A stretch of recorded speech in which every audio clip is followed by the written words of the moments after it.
Bonjour les amis Gémeaux, bienvenue sur votre tirage, c'est pour le mois d'octobre 2023. Je m'excuse, je suis un peu en retard ce mois-ci. Pour les personnes qui voudraient prendre une consultation privée, vous avez mon mail madamepimedium@gmail.com ou me contacter. Sachez que je ne contacte pas les personnes en message privé parce qu'il y a des personnes qui font des faux profils avec mes vidéos et se font passer pour moi. Donc contactez-moi bien sur le mail. Si vous voulez voir directement le numéro ou me joindre, vous avez aussi le lien de mon site internet sur ma page de profil où vous pouvez aussi consulter mes prestations et tarifs. Allez, c'est parti maintenant. Ce mois-ci, j'ai un peu changé. Je vous fais le tirage avec le thème des 12 maisons astrologiques pour voir tous les domaines de votre vie. Donc, dites-moi si ça vous plaît en commentaire. Je suis en test de nouveaux formats. Et puis, pour les personnes à qui ça ne plaît pas, vous pouvez aussi me le dire. Toute critique est bonne à prendre, si bien sûr elle est constructive. Allez, c'est parti pour vous les Gémeaux. Donc, pour ce mois d'octobre, qu'est-ce qui se passe pour vous ? Déjà, la maison 1, nous avons l'image de soi. Donc ici, on a la reine de coupe. Donc ça, c'est votre énergie. On pourrait avoir là une énergie de maman, de mère. Alors ça peut être vous, ça peut être votre mère aussi, ou la personne qui a joué le rôle de votre mère, qui va être importante dans les événements à venir, ou c'est peut-être vous qui avez envie d'être mère, ou de materner, tout simplement. Ou alors, il est question de votre maman pour certaines personnes. On nous dit qu'il y a peut-être quelque chose à régler ou à changer par rapport à elle, ou peut-être vous allez avoir besoin d'elle pour des conseils aussi. La maison 2, donc ici on est dans la maison des possessions, des biens matériels, de l'alimentation, de la sécurité financière. Donc ici on envisage peut-être de voyager, de s'installer à l'étranger, de prévoir ou de planifier quelque chose. Ça peut être, par exemple, un voyage, je sais pas moi, de cure de jeûne, ou ça peut être de trouver un travail à l'étranger, de créer un nouveau projet, d'acheter un bien à l'étranger. On nous dit qu'il y a un choix important là par rapport à ça. Ok, vous êtes peut-être en train de monter une affaire aussi. Ensuite, nous avons la maison 3. Alors, ici, on nous parle de compromis et de fin de conflit. Donc ici, ça peut être avec vos enfants ou avec des personnes avec qui vous avez grandi, votre enfance, comme les frères et sœurs, les parents, etc. On a une fin de dispute ou un compromis avec des personnes. Là, c'est dans l'environnement plutôt proche. On peut nous parler aussi d'un court déplacement pour aller voir quelqu'un, pour se réconcilier ou pour régler une affaire juridique. La maison 4, la maison des cancers, racines familiales, l'immobilier, etc. Donc ici, on a une fin, on a une transformation. Donc c'est peut-être aussi une fin de schéma répétitif que vous portez de vos ancêtres, une guérison.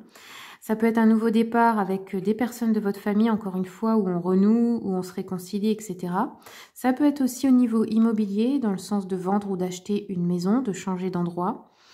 Il y a une transition ici, et ça peut être également parler de votre stabilité intérieure, de transformation émotionnelle, comme on a dit, une guérison, un lâcher-prise.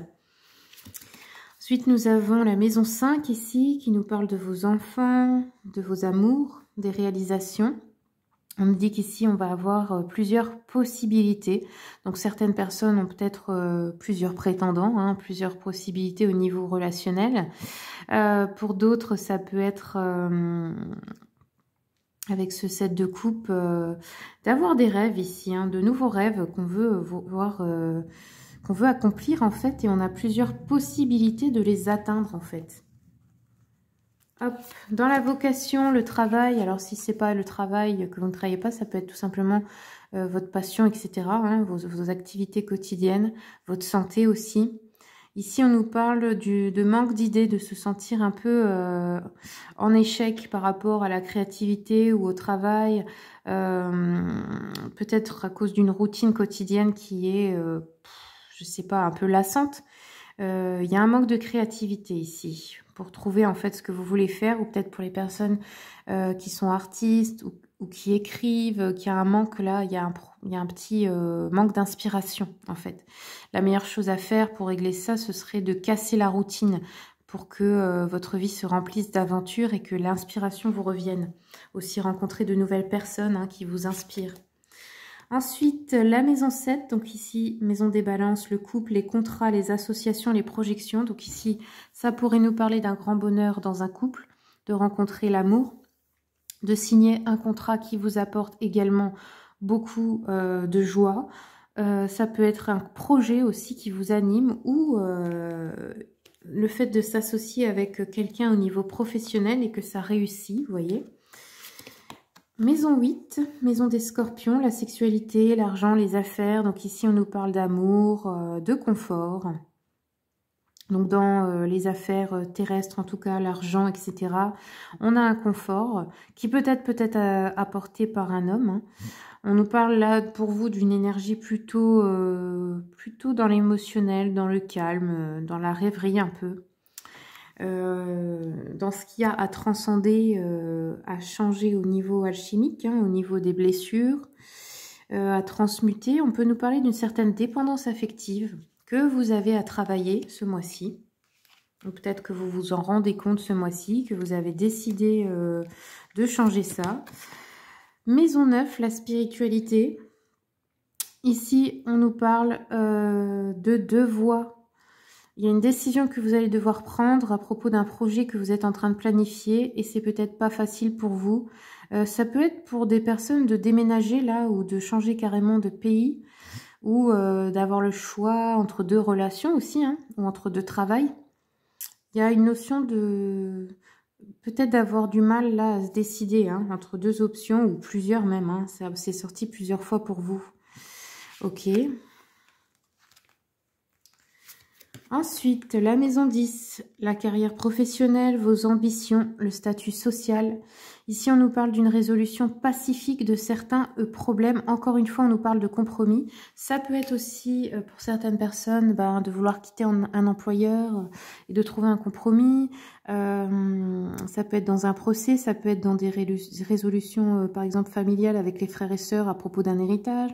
Enfin, vous voyez, c'est ce genre de choses. Encore une fois, là, on a une communication qui met fin à un conflit. La maison 11, vos amis, votre réseau social. Ici, on nous parle de travail en équipe. Donc, peut-être un nouveau travail avec de nouvelles personnes. Peut-être aussi de rencontrer de nouveaux amis. Hein, de faire un projet, une collaboration avec des amis pour un objectif commun ici. Ok. Ou d'apprendre hein, aussi avec de nouvelles personnes, tout simplement. Ensuite, nous avons la maison 12, la maison des poissons, qui nous parle ici, pardon, à propos peut-être de certains secrets de famille ou d'un certain karma familial ou de litige. Là, on a la justice, donc dans le sens que peut-être une affaire se règle, mais c'est peut-être aussi au niveau d'un karma. Avec des personnes de votre famille, peut-être que là, c'est la fin, on règle un karma avant un nouveau cycle de vie. Donc ça peut être des réconciliations, des personnes aussi que vous pardonnez ou qui vous demandent pardon, une guérison, enfin vous voyez, il y a quelque chose comme ça, ou alors on peut vous annoncer aussi, vous admettre un secret qui vous a été caché, un secret de famille, on peut là passer à des aveux ou des choses comme ça. Ok, voilà les amis Gémeaux, c'est tout ce que j'ai pour vous. Je vous remercie beaucoup pour votre écoute et puis passez un bon mois d'octobre.